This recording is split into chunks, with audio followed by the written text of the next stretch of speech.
રિમોટમાં છુપાયેલું હોય છે વીજળી બચાવવાનું બટન, જેનાથી મોટા ભાગના લોકો હોય છે અજાણ. તો ચાલો જાણીએ. ઉનાળાની ઋતુમાં એર કન્ડિશનર ઘણી રાહત આપે છે, પરંતુ તેની સાથે વીજળીનું બિલ પણ વધવા લાગે છે. પરંતુ શું તમે જાણો છો કે તમારા એસી રિમોટમાં એક બટન છુપાયેલું છે, જેને દબાવી તમે તમારા વીજળીના બિલમાં ઘણી હદ સુધી ઘટાડો કરી શકો છો. ઘણા એસી રિમોટમાં ઇકો મોડ અથવા એનર્જી સેવિંગ મોડ બટન હોય છે, જે તમને તમારા વીજળીના વપરાશને નિયંત્રિત કરવામાં મદદ કરી શકે છે. આ બટન દબાવવાથી એસી કમ્પ્રેસર અને પંખાની ગતિને એવી રીતે ગોઠવે છે કે ઓછી વીજળીનો ઉપયોગ થાય છે. આ મોડ જરૂરિયાત મુજબ એસી કમ્પ્રેસરને ચાલુ અને બંધ કરતું રહે છે.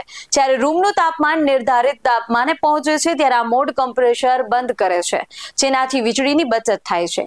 ઇકો મોડ તાપમાનને ઓટોમેટિક બેલેન્સ કરે છે, કમ્પ્રેસરની સ્પીડને જરૂર પ્રમાણે વધારે અને ઘટાડે છે. તેનાથી એસી જરૂરિયાત કરતાં વધુ ઠંડુ નથી કરતું, જેનાથી વીજળી બચે છે, પરંતુ તેનાથી રૂમ ઠંડો થવામાં થોડો સમય લાગી શકે છે, પરંતુ તે તમારા વીજળી બિલ પર એક મહત્વપૂર્ણ અસર કરે છે. એસી રિમોટ પર ઇકો અને એનર્જી સેવર બટન શોધો અને તેને ઓન કરો અને તાપમાન 24 થી 26 ડિગ્રી સેલ્સિયસ પર સેટ કરો. રાત્રે સ્લીપ મોડ સાથે વધુ બચત કરો. નિષ્ણાંતો પ્રમાણે ઇકો મોડ 20 થી 30% વીજળીની બચત કરી શકે છે. ઉદાહરણ તરીકે 1.5 ટનનું એસી હોય તો દરરોજ 8 કલાક ચલાવતા દર મહિનામાં 300 થી 400 રૂપિયા સુધીની બચત કરી શકો છો. સાથે જ દર મહિને એસી ફિલ્ટર સાફ કરો, પંખાનો ઉપયોગ કરો, જેથી ઠંડી હવા આખા રૂમમાં ફેલાય. દરવાજા અને બારીઓ આ સમય બંધ રાખો, જેથી ઠંડક બહાર ન જાય.